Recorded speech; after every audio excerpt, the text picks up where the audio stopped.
Bienvenue, frères et sœurs, bon, ça va? L'école éternelle est venue de nous bénir. Bon, email louange au numéro 237.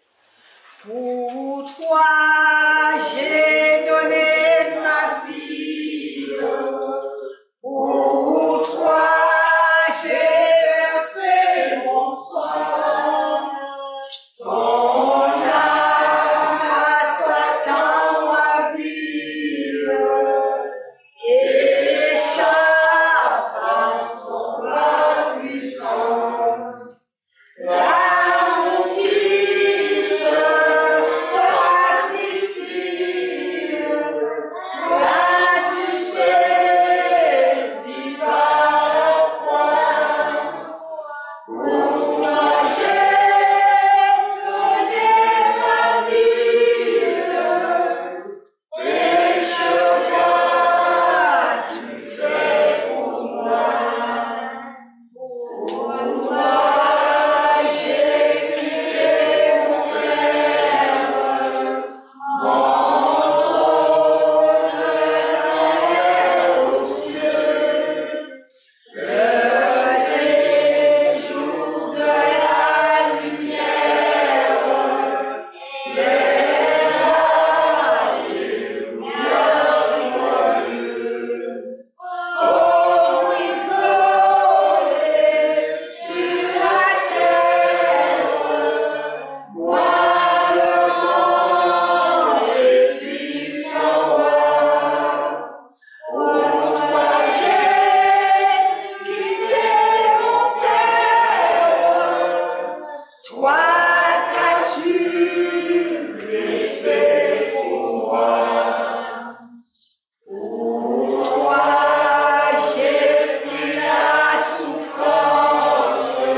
Car lorsque vous étiez esclaves du péché, vous étiez libres à l'égard de la justice. Quels fruits portez-vous alors? Des fruits dont vous rougissez aujourd'hui. Car la fin de ces choses, c'est la mort. Mais maintenant, étant affranchis du péché et devenus esclaves de Dieu, vous avez pour fruit la sainteté et pour fin la vie éternelle. Car le salaire du péché, c'est la mort, mais le don gratuit de Dieu, c'est la vie éternelle en Jésus-Christ, notre Seigneur. Amen. Amen. Mettons-nous à genoux le frère Dominique pour la prière. Dieu d'amour et de miséricorde, nous sommes devant toi, Seigneur. Nous recherchons ta grâce, nous recherchons ta paix, Aucun de nous qui sommes à genoux devant toi, Seigneur, nous ne méritons rien, absolument rien, Seigneur, mais par Jésus-Christ, nous prenons la foi, sachant qu'il veut nous amener à la vie éternelle. Tu connais nos conditions, Seigneur, nous nous présentons devant toi mieux, Seigneur, tu nous connais mieux que nous-mêmes, on te demandons de nous laver dans le sang du Christ et de nous permettre d'avoir accès à ta parole. Accorde-nous ton esprit et accompagne-nous durant tout ce moment que nous allons passer.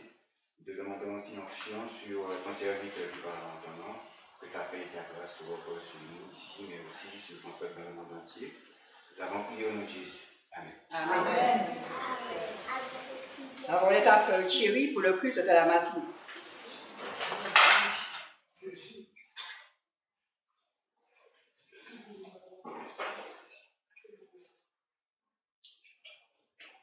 J'aime bien voir en ce jour solennel mes frères et sœurs, les petits-enfants, afin de partager ensemble la parole de Dieu. Amen. Parce que en ce temps difficile et de la fin, si nous devons chercher premièrement le royaume des cieux, nous devons écouter la parole de Dieu en ce temps de la fin. Vous êtes les bienvenus. Bienvenue à tous. Sentez-vous comme si vous étiez chez vous. Et que la bénédiction du Seigneur repose sur chacun de nous, ici présent. Sans oublier les frères et sœurs qui sont absents et qui sont aussi de loin. Et ceux aussi et celles qui ont peur de venir à cause de, vous savez quoi, de la contagion. Nous allons ouvrir notre Bible dans Genèse 3. Genèse 3, 1 à 19. Le serpent était le plus rusé de tous les animaux des champs que l'Éternel Dieu avait fait.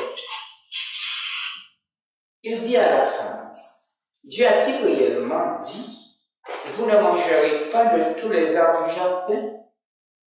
La femme répondit au serpent, nous mangeons du fruit des arbres du jardin, mais quant au fruit de l'arbre qui est au milieu du jardin, Dieu a dit, vous n'en mangerez point et vous n'y toucherez point, de peur que vous ne mouriez. Alors le serpent dit à la femme, vous ne mourrez point. Mais Dieu sait que le jour où vous en mangerez, vos yeux s'ouvriront et que vous serez comme des dieux connaissant le bien et le mal.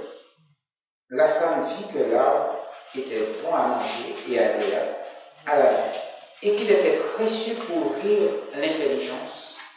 Elle prit de son fruit et il en mangea.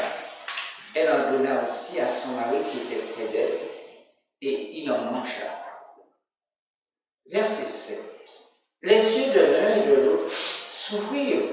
Ils connurent qu'ils étaient nus, et ayant cousu des feuilles de figuier, ils s'en firent des ceintures. Alors ils entendirent la voix de l'Éternel Dieu qui parcourait le jardin vers le soir, et l'homme et sa femme se cachèrent loin de la face de l'Éternel Dieu, au milieu des arbres du jardin. Mais l'Éternel Dieu appela l'homme et lui dit, où es-tu?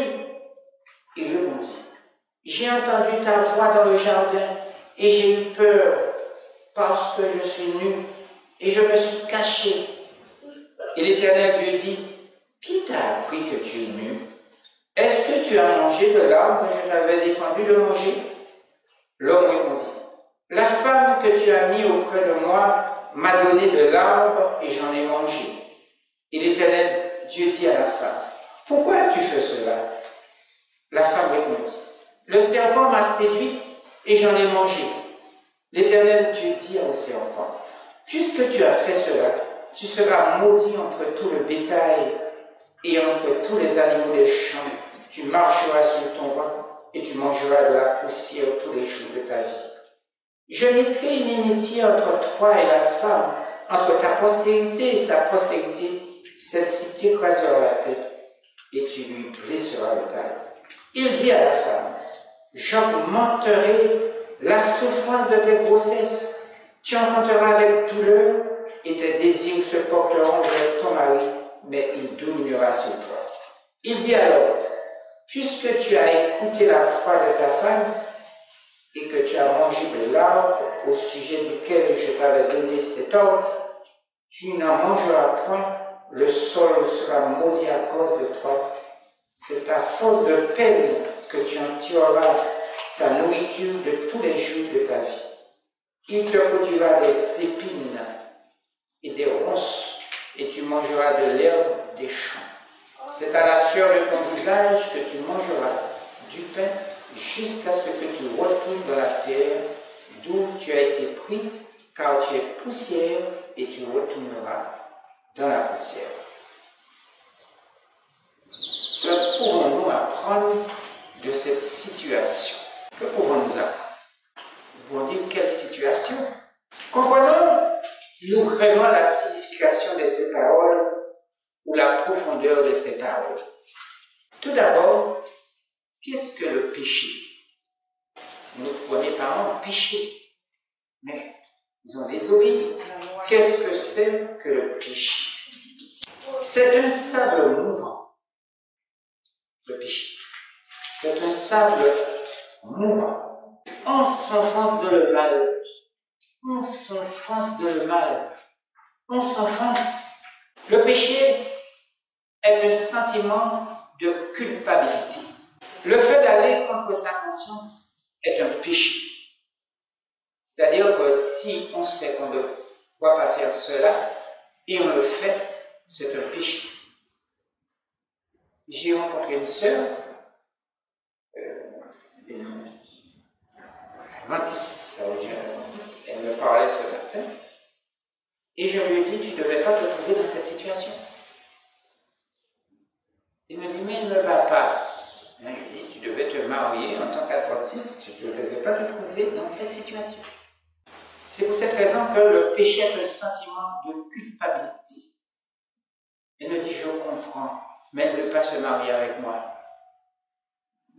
Le fait d'aller contre sa conscience est un péché parce qu'on le sait. On ne va pas faire cela. Lisons encore Genèse 3. Reprenons notre lecture. Genèse 3, 3 à 5. Mais quant au fruit de l'arbre qui est au milieu du jardin, Dieu a dit, vous n'en mangerez point, et vous n'y toucherez point, de peur que vous ne mouriez. Alors le serpent dit à la femme, vous ne mourrez point, mais Dieu sait que le jour où vous en mangerez, vos yeux s'ouvriront, et que vous serez comme des dieux connaissant le bien et le mal. Adam et Ève, c'est notre père, c'est notre mère, c'est aussi notre père. C'est l'histoire tragique de l'humanité. Et à cause de cela, vous et moi, nous souffrons. C'est l'histoire tragique de l'humanité dans son ensemble. Il faut se rendre compte du problème que cela se passe, que cela passe. Comment est-il possible d'affirmer cela? Que nous souffrons à cause du péché de notre père Adam et notre mère Ève. Comment est-il possible d'affirmer cela? Avons-nous analysé cette phrase? Dieu sait que le jour où vous en mangerez, vos yeux s'ouvriront et que vous serez comme des dieux connaissant le bien et le mal. Avons-nous analysé cela, cette phrase? Quel est le problème? Quel est le problème? Le monde est rempli de nouveaux dieux. Le monde est rempli de dieux. Beaucoup de dieux. De nouveaux dieux. Le Dieu de la mode. Le Dieu de la sexualité. Le Dieu de la fornication. le Dieu de l'argent. Beaucoup aiment l'argent. Ils me disent, si vous n'avez pas d'argent, vous ne pouvez rien faire. Mais l'amour de l'argent, dit la parole de Dieu, c'est la racine de tous les maux. Le Dieu de la musique sale, le Dieu des films sales, aussi le Dieu de la convoitise. Le monde est une jungle de dieux, des sectes, des religions qui poussent comme des mauvaises herbes, centrées sur des dieux modernes. Nous sommes postmodernes. Et beaucoup se disent chrétiens parce qu'ils sont postmodernes, des dieux modernes. Ces nouveaux dieux s'adaptent à l'image de leurs adorateurs. Où se trouvent les dieux du monde? C'est là toute la question. Où se trouve le Dieu du monde? Ou du moins, les dieux du monde? Où se trouve? Dans le cœur. Le Dieu du monde se trouve dans le cœur. Ce sont les idoles de leur cœur. C'est pour cette raison, beaucoup disent, j'aime ceci, j'aime cet artiste, j'aime cela, j'aime ce footballeur, j'aime cette mode. C'est le Dieu du monde. Lisons Ézéchiel 14. Ézéchiel 14. Ézéchiel 14, Dieu haït. Et la parole de l'Éternel me fut adressée en ces mots. Fils de l'homme, ces gens-là portent dans leurs idoles, dans leur cœur, et ils attachent les regards sur ceux qui les a fait tomber dans l'iniquité. Mais laisserai-je consulter par eux? Je reprends la phrase. Verset 3. Fils de l'homme, ces gens-là portent leurs idoles dans leur cœur et ils attachent les regards sur ce qui les a fait tomber dans l'iniquité. Mais laisserai-je consulter par eux? Nous pouvons poser cette question, mais qui nous a fait tomber dans l'iniquité? Qui nous a fait tomber dans le péché? Nos dieux, le Dieu de nos cœurs. Tout nouveau Dieu engendre de nouveaux péchés. Leurs disciples tolèrent le péché. Les pasteurs et les fidèles de ces dieux haïssent ceux qui sortent de leur rang. Ils les considèrent comme des hérétiques, des fanatiques. Ils haïssent tous ceux qui sont en désaccord avec leurs opinions. Ces dieux, qui sont les inventeurs de ces dieux? Qui sont les inventeurs de ce Dieu? Ou du moins ces dieux, qui sont ces inventeurs? C'est le diable, appelé Satan, le serpent ancien. C'est lui qui domine le monde depuis des milliers d'années. Il est le Dieu de ce monde en feu, le Dieu de ce siècle. Lisons encore la Bible, 2 Corinthiens 4. 2 Corinthiens 4, 3 à 4. Il est écrit, si notre évangile est comme voilé, il est voilé pour ceux qui périssent. Si notre évangile est encore voilé, il est voilé pour ceux qui périssent.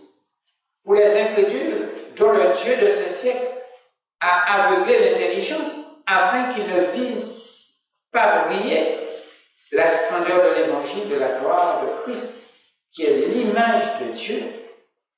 L'évangile est l'image de Dieu. Beaucoup n'aiment pas consulter la Bible, n'aiment pas étudier la Bible.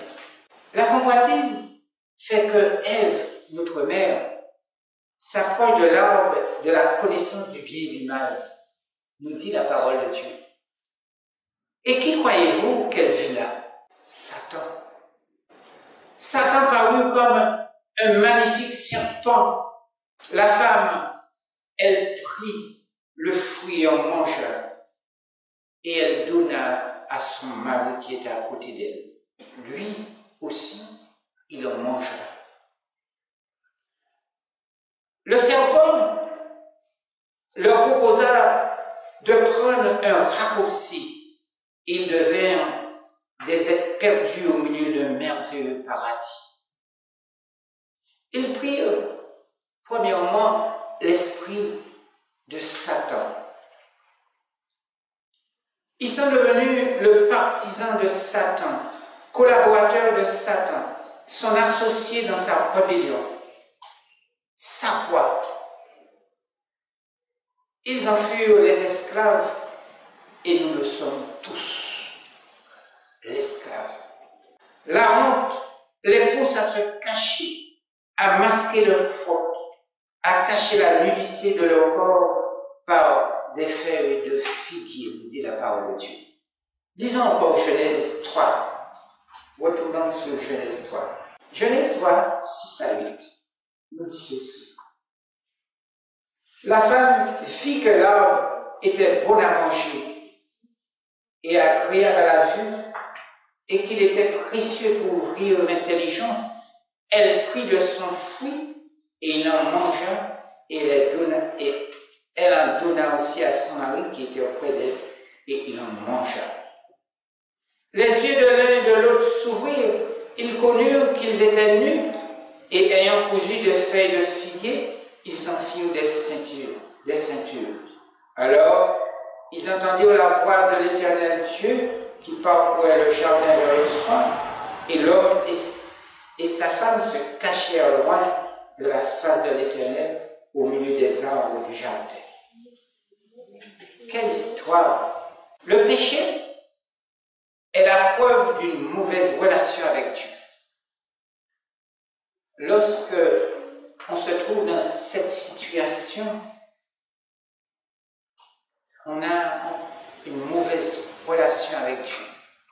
On ne prend même pas la peine d'observer le sabbat, ni étudier sa Bible. L'essence du péché est le non-respect de la loi de Dieu. Étant enfant de Dieu, créateur des cieux et de la terre, pouvons-nous avoir un autre Dieu devant la face de Dieu, notre créateur? Pouvons-nous avoir un autre Dieu? Je dirais non.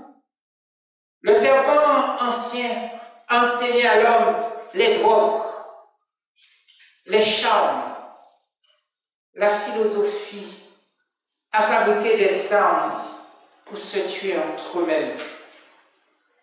Il leur montra les métaux, la manière de les travailler, ainsi que les bracelets, les parures, les fards, les fards des paupières, de la bouche, des teintures, toutes sortes de pierres précieuses, mais aussi des vices cachés. Quand vous voyez une femme maquillée, le maquillage, c'est une forme d'hypocrisie, c'est un masque. Et si on connaît bien l'histoire des Grecs, les Grecs s'en servaient, le maquillage. Donc, l'ennemi de nos âmes a enseigné à l'homme tout cela, les parures, les fards, des paupières, de la bouche, des teintures, toutes sortes de pierres précieuses, mais aussi au-dessous de tout ça, de vices cachés. Beaucoup de femmes et d'hommes, ainsi leurs enfants, sont attachés à la cupidité, aux vices cachés et célibataires. Beaucoup pêchent par orgueil et convoitise. La terre est remplie de sang, de violence et d'abomination. Quel monde que nous vivons! Quel monde que nous vivons à cause de notre mère et de notre père, Adam et Ève. Comment résoudre ce qui nous afflige? Nous sommes affligés en tout temps. Mais comment résoudre ce qui nous afflige?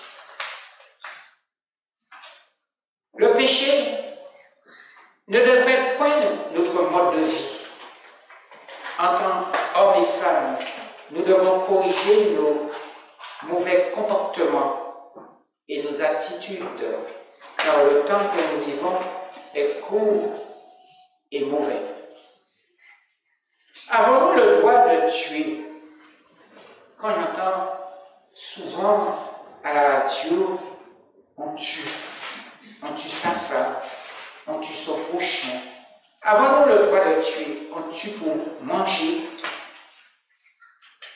Avons-nous le droit de faire cela, de tuer, commettre l'adultère, voler, porter de faux témoignages, dégrader son corps, vivre en concubinage, avec les compromis qui apportent que le découragement, le désespoir et aussi la maladie? Lisons encore le texte que nous avons lu ce matin, Romains 6, verset 23. Romains 6, verset 23, nous dit ceci. Car le salaire du péché, c'est la mort, mais le don gratuit de Dieu, c'est la vie éternelle en Jésus-Christ, notre Seigneur. L'Éternel, par son grand amour pour vous et moi, l'Éternel appelle Adam. Adam, où es-tu? Adam, où es-tu? Lisons cela encore. Genèse 3. Genèse 3, 9 à 19. Mais l'Éternel Dieu appela l'homme et lui dit, où es-tu? Il lui répondit, j'ai entendu ta voix dans le jardin et j'ai eu peur parce que je suis nu et je me suis caché. Et l'Éternel Dieu dit, qui t'a appris que tu es nu? Est-ce que tu as mangé de l'arbre dont je t'avais défendu de manger? L'homme répondit, la femme que tu as mise auprès de moi m'a donné de l'arbre et j'en ai mangé. Et l'Éternel Dieu dit à la femme, pourquoi as-tu fait cela? La femme répondit, le serpent m'a séduit et j'en ai mangé. L'Éternel Dieu dit au serpent, puisque tu as fait cela, tu seras maudit entre tous les bétails et entre tous les animaux des champs. Tu marcheras sur ton ventre et tu mangeras de la poussière tous les jours de ta vie. Je mettrai inimitié entre toi et la femme, entre ta postérité et sa postérité. Celle-ci t'écrasera la tête et tu lui blesseras le talon. Il dit à la femme, j'augmenterai la souffrance de tes grossesses. Tu enfanteras avec douleur et tes désirs se porteront vers ton mari, mais il dominera sur toi. Il dit à l'homme, puisque tu as écouté la voix de ta femme et que tu as mangé de l'arbre au sujet duquel je t'avais donné cet ordre, tu n'en mangeras point, le sol sera maudit à cause de toi. C'est à force de peine que tu en tueras ta nourriture dans les jours de ta vie. Il te produira des épines et des rousses, et tu mangeras de l'herbe des champs. C'est à la sueur de ton visage que tu mangeras du pain, jusqu'à ce que tu retournes dans la terre d'où tu as été pris, car tu es poussière et tu retourneras dans la poussière.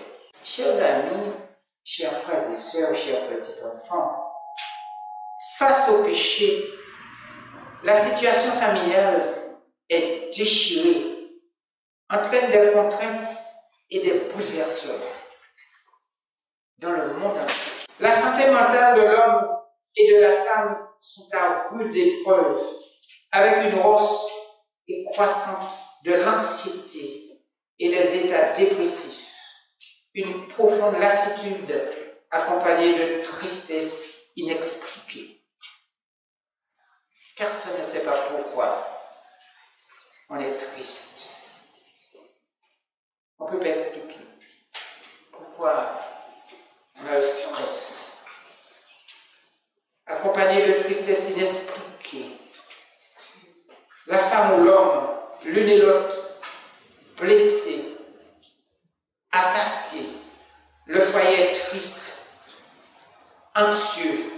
C'est le signe qu'on a besoin d'aide de notre Sauveur Jésus. Au lieu de chercher, de sculpter la Bible, de chercher, on va aller voir un médecin, un psychologue. Mais lorsqu'on est l'une et l'autre est blessé, attaqué, le foyer est triste, sans joie, anxieux, c'est le signe qu'on a besoin d'aide de notre Sauveur, notre Dieu Sauveur, Jésus-Christ.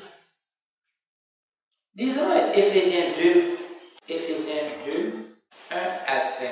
Il est écrit: vous étiez morts par vos offenses et par vos péchés, dans lesquels vous marchiez autrefois, selon le train de ce monde, selon le prince de la puissance de l'air de l'esprit qui agit maintenant dans les fils de la rébellion.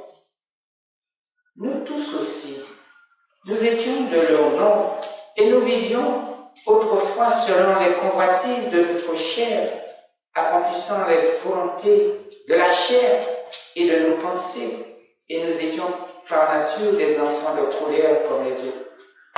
Mais Dieu qui est riche en miséricorde, à cause du grand amour dont il nous a aimés, nous qui étions morts par nos offenses, nous a rendus à la vie avec Christ. C'est par la grâce que vous êtes sauvés. Nous sommes sauvés par la grâce. Permettez-moi de dire ceci. Nous ne sommes rien. Depuis la chute d'Adam et Ève, nous ne sommes toujours rien sur cette terre malade par le péché. Et nous ne serons rien que poussière. C'est pas moi qui le dis, mais c'est la parole de Dieu. Nous sommes que poussière. Même si nous sommes le plus grand savant, le plus grand médecin, le plus grand scientifique, le plus grand intellectuel, le plus riche sur cette terre, nous ne sommes rien. Toute notre justice est comme un vêtement souillé. Lisons Ésaïe 40, verset 15. Ésaïe 40, verset 15 nous dit: voici, les nations sont comme une goutte d'un seau. Elles sont comme de la poussière sur une balance. Voici, les îles sont comme une fine poussière qui s'envole. Nous sommes rien, nous sommes que poussière. La parole sainte nous dit: je mettrai inimitié entre toi et la femme, entre ta postérité et sa postérité. Celle-ci t'écrasera la tête et tu lui blesseras le talon. Que signifient ces paroles? Que signifient ces paroles? Je mettrai inimitié entre la femme et le serpent, celle-ci t'écrasera la tête. Par cette promesse, nous sommes rendus participants de la nature divine. Le Fils de Dieu vint pour nous faire partager la nature divine et sa vie déclare que l'humanité combinée avec la divinité ne commet pas le péché. Je reprends. Je mettrai inimitié entre le serpent et la femme. Que signifie cette parole? Par cette promesse, nous sommes rendus participants de la nature divine. Le Fils de Dieu vint pour nous faire partager la nature divine et sa vie déclare que l'humanité combinée avec la divinité ne connaît pas le péché, ne commet pas le péché. Lisons Jean 10. Jean 10, 27 à 30. Jean 10, 27 à 30 nous dit: mes brebis entendent ma voix. Je les connais et elles me suivent. Je leur donne la vie éternelle et elles ne périront jamais et personne ne leur ravira de ma main. Dieu connaît ses brebis. Dieu connaît ceux qui lui appartiennent ou celles qui lui appartiennent. Mon Père qui me les a donnés est plus grand que tous et personne ne peut les ravir de la main de mon Père. Moi et le Père, nous sommes un. Et un témoignage dit ceci. Un témoignage nous dit en sécurité avec Jésus. Quand Satan entendit ces paroles, je mettrai une inimitié entre toi et la femme, entre sa descendance et sa descendance. Il sut que Dieu donnerait aux hommes la puissance de résister à cette tentation. Pourquoi nous ne pouvons pas résister à la tentation? Il comprit que sa position de prince de ce monde nouvellement créé serait contestée, que la venue de celui qui fut choisi serait fatale à son plan mauvais, et que lui et ses anges seraient vaincus pour toujours. C'est notre espoir pour vous et moi. Il perdait sa confiance en sa propre puissance et son sentiment de sécurité. Adam et Ève avaient cédé à sa tentation et leur postérité souffrirait de la vigueur de ses attaques, mais ils obtiendraient de l'aide. Le Fils de Dieu devait venir dans le monde et remporter la victoire pour nous. Il y a une inimitié entre les êtres humains déchus et Satan que s'il se place du côté de Dieu et accepte d'obéir à la loi de l'Éternel. Ceci le permet d'avoir la force nécessaire pour résister aux attaques de Satan. Nous pouvons résister aux attaques de Satan. Avec quoi? Avec la prière. C'est par le sacrifice du Christ qu'ils peuvent obéir. Le Fils de Dieu qui revêtit la nature humaine et fut tenté en toutes choses, comme nous le sommes, résista aux assauts de l'ennemi. Et pourquoi pas nous? Par sa force, les êtres humains peuvent remporter la victoire face aux tentateurs. Mais pourquoi nous sommes faibles? Ils peuvent avoir la vie éternelle s'ils acceptent les principes du ciel et laissent le Christ amener leur cœur et leur esprit à l'obéissance à la loi de l'Éternel. Le Sauveur nous recommande de ne pas argumenter avec Satan ou ses agents. N'entrons pas en contact avec eux, si ce n'est pour nous dire « il est écrit ». Moins nous discutons avec ceux qui sont opposés au Christ, plus nos fondements seront sûrs.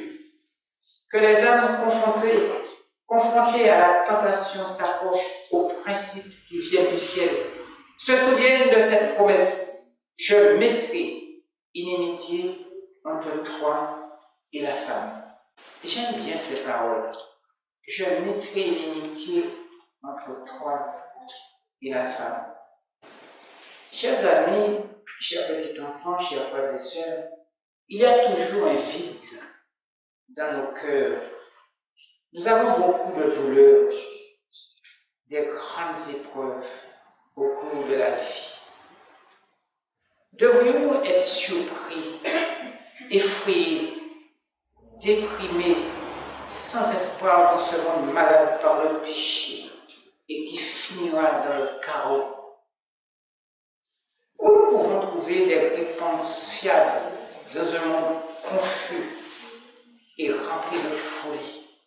Le monde est rempli de folie. D'où venons-nous? Mais d'où venons-nous? Quels sont nos objectifs en ce temps de la fin? Notre Dieu, créateur du ciel et de la terre, nous a pas abandonnés. Mais pourquoi nous pleurons souvent? Pourquoi pleures-tu? Il est écrit, le juste vivra par la foi. La foi, c'est plus que simplement croire. Je répète, la foi, c'est plus que simplement croire. Les démons croient aussi, mais ils tremblent. Pourquoi ils tremblent, les démons? Ils n'ont pas la foi qui sauve. Nous devons avoir la foi qui sauve. La foi inclut la confiance parfaite qui conduit à un total engagement vis-à-vis de Dieu. En effet, le Fils de Dieu est un don, un cadeau pour vous et moi, mais seulement pour ceux qui se livrent à lui sans réserve. Cœur, âme et esprit, c'est-à-dire étudier sa parole de Dieu, faire le culte du matin, le soir, une confiance totale en la parole de Dieu, cœur, âme et esprit, pour vivre dans l'obéissance de sa parole, ses lois, la réforme sanitaire, la réforme vestimentaire, ses lois, les 10 commandements, ses préceptes, ses ordonnances, ses principes, à toutes ses exigences, c'est-à-dire mort ou moi. Mort ou moi. Que signifie mort ou moi? Mort à l'égoïsme, à l'orgueil, la vanité, la convoitise, à la méchanceté, à la propre justice. C'est moi qui a fait ci, c'est moi qui ai ceci, c'est moi. Mort au moi. Mais nous pouvons remporter la victoire face au péché. Disons un témoignage. Un témoignage nous dit dans Concurrent Pacifique 524, juste quelques phrases. Les vrais disciples du Christ suivent leur maître dans les rudes combats de la vie. Je reprends la phrase. Les vrais disciples du Christ suivent leur maître dans les rudes combats de la vie. Ils renoncent à eux-mêmes et endurent les plus amères contrariétés. Il y a des moments lorsqu'il pleut, nous disons, oh, il pleut trop, moi je ne vais pas aller au sabbat aujourd'hui, je me déplace pas, il pleut trop, il fait froid. Écoutez, je reprends. Les vrais disciples du Christ suivent leur maître dans les rudes combats de la vie. Ils renoncent à eux-mêmes et endurent les plus amères contrariétés. Mais ces difficultés leur font mieux comprendre la malignité du péché et ils sont amenés à considérer celui-ci avec horreur. Participant aux souffrances du Christ, ils participeront aussi à sa gloire. Dans sa vision sublime, j'ai aperçu le triomphe final du reste de l'Église de Dieu. Il écrit « Je vis comme une mer de verre mêlée de feu, et ceux qui avaient vaincu debout sur la mer de verre, ayant des harpes de Dieu, et ils chantent le cantique de Moïse, le serviteur de Dieu, et le cantique de l'agneau, en disant « Tes œuvres sont grandes et admirables, Seigneur Dieu Tout-Puissant. Tes voies sont justes et véritables, roi des nations. » Je regardais, et voici l'agneau se tenait sur la montagne de Sion, et avec lui 144 000 personnes qui avaient son nom, et le nom de son Père écrit sur leur front. Leur pensée ici-bas avait été consacrée à Dieu. Ils avaient servi par leur intelligence et leur cœur, et maintenant le Seigneur pouvait placer son nom sur leur front, et ils régneront au siècle des siècles. Ils n'auront pas à s'inquiéter de savoir où est leur place. Ils feront partie de ceux à qui le Christ dit « Venez, venez, vous qui êtes bénis de mon Père. Prenez possession du royaume qui vous a été préparé dès la fondation du monde. » Dieu les accueille comme ses enfants et Dieu dit à chacun d'eux « Entrez dans la joie de ton maître. » Ils suivent l'agneau partout où il va. Ils ont été rachetés d'entre les hommes comme des prémices pour Dieu et pour l'agneau. Le témoignage nous dit ceci. La vision de Jean décrit les rachetés se tenant debout sur la montagne de Sion, parés pour le service divin et revêtus d'un fin lin éclatant pur. Ce fin lin qui est la justice des saints.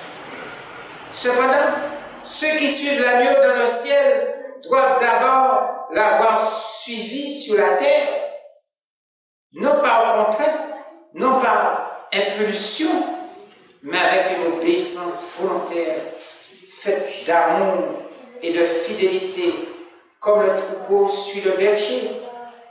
Et la voix que j'ai entendue était comme celle des joueurs de harpe, jouant de leur harpe. Et personne ne pouvait apprendre le cantique si ce n'est les 144 000 qui avaient été rachetés de la terre. Et dans leur bouche, il ne s'est point trouvé de mensonge, car ils sont irrépréhensibles. Et ce même témoignage nous dit à la page 534, juste quelques phrases, 534. Par la foi, nous pouvons nous tenir sur le seuil de la cité céleste et entendre déjà l'accueil triomphal réservé à ceux qui, dans cette vie, coopèrent avec le Christ et considèrent comme un honneur de souffrir pour lui. Nous avons peur de souffrir pour Dieu, pour notre Sauveur. Tandis qu'on entend ces paroles, venez, vous qui êtes bénis de mon Père, les rachetés déposent leur couronne aux pieds du Rédempteur en s'écriant: l'agneau qui a été immolé est digne de recevoir la puissance, la richesse, la sagesse, la force, l'honneur, la gloire et la louange à celui qui est assis sur le trône et à l'agneau, soit la louange, l'honneur, la gloire et la force au siècle des siècles. Là, les élus accueillent par des acclamations joyeuses ceux qui les ont amenés au Sauveur, et tous s'unissent pour chanter les louanges de celui qui mourut pour que les hommes puissent posséder une vie semblable à celle de Dieu. Mais je continue juste quelques phrases. Le grand conflit est terminé. Ça va terminer un jour, cette histoire de péché. Les tribulations et les luttes sont finies. Des chants de victoire remplissent le ciel tout entier lorsque les rachetés entendent ces joyeux accents. Gloire à nous qui a été moulé, qui est revenu à la vie au puissant vainqueur. Je regardais et voici il y avait une grande foule vivante. Il y a 144 000 qui ont été chercher leurs frères parmi les nations, mais il y a aussi une grande foule vivante que personne ne pouvait compter, de toute nation, nos frères et sœurs. De toute nation, nos frères et sœurs se trouvent. De toute tribu, de tout peuple et de toute langue. Aujourd'hui, on n'aime pas haïtien, on n'aime pas, je ne sais pas quoi, on n'aime pas américain, on n'aime pas français, on n'aime pas martinique, on n'aime pas guadeloupéen, on n'aime pas portugais, on n'aime pas français. Je ne sais pas. Mais écoutez bien, de toute nation, de toute tribu, de tout peuple, de toute langue, Dieu sait qui est qui. Ils se tenaient devant le trône et devant l'agneau, revêtus de robes blanches et des palmes dans leurs mains. Ils ont des palmes. Quel est leur représentant? La Bible en parle. Ils ont des palmes, la grande foule, dans leurs mains. Qui représente cette grande foule vivante? Je ne parle pas de ceux qui sont morts, qui ont ressuscité. Ça n'a rien à voir. Comment? Enoch qui est monté vivant. Et qui représente les 144 000? Élie, qui est monté vivant. Dieu est un Dieu d'ordre. Il criait d'une voix forte en disant: le salut est à notre Dieu qui est assis sur le trône et à l'agneau. Ce sont ceux qui viennent de la grande tribulation, de la loi du dimanche, de la persécution. Ils ont lavé leurs robes et les ont blanchis dans le sang de l'agneau. C'est pour cela qu'ils sont devant le trône de Dieu et le servant jour et nuit dans son temple. Celui qui est assis sur le trône dressera Satan sur eux. Ils n'auront plus faim. Ils n'auront pas besoin d'aller au travail et que le patron fasse de l'intéressant sur vous. Ils n'ont pas besoin d'aller là. Ils n'auront plus faim. Ils n'auront plus soif. Et le soleil ne les frappera point, ni aucune chaleur. Vous savez que le soleil va chauffer plus de 7 fois. Le soleil a venu. Ni aucune chaleur, Il y a beaucoup de gens qui ont des bouffées à cause de la maladie, ils ont des bouffées de chaleur. À cause de la mauvaise circulation du sang. Personne n'a de bouffées de chaleur. Car l'agneau qui est au milieu du trône les pétera et les conduira au souffle des eaux de la vie. Et Dieu essuiera toute larme de leurs yeux. Et la mort ne sera plus. Aujourd'hui, j'ai une cousine à moi qu'on a enterrée déjà à 10 h du matin. On a enterré cette cousine si gentille. Si je faisais l'anniversaire ici et que je l'avais invitée, elle serait venue. Ah oui, avec sa belle robe, ses maquillages, ceci, cela, sa bouche bien peinte. Elle serait venue avec l'anniversaire. Mais si je lui disais, tu sais, tu viendras passer un petit moment de prière avec moi, une journée de sabbat, un petit moment de sabbat, elle ne sera pas venue. Elle me dirait que j'ai pas de temps, j'ai ça à faire aujourd'hui, je ne suis pas disposée, elle ne sera pas venue. Mais si c'était la fête, elle serait la première à venir. Aujourd'hui, elle est toute jeune, elle a que 50 ans.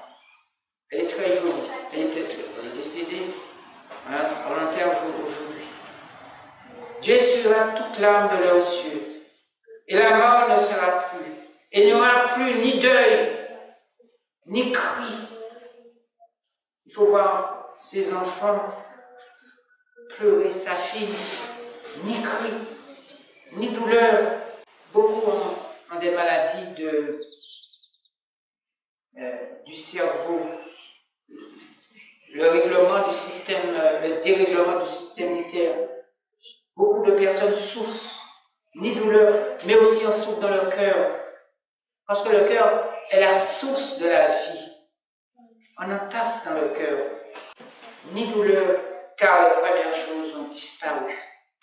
Chers amis, chers petits-enfants, chers frères et sœurs, mais comment différencier le bien et le mal?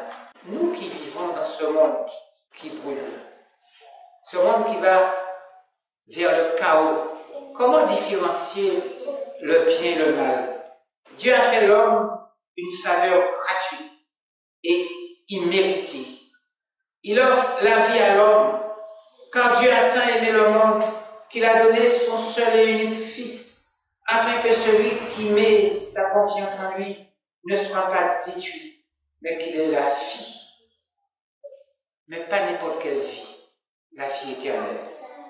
Celle-là devrait être notre joie et notre bonheur. Amen.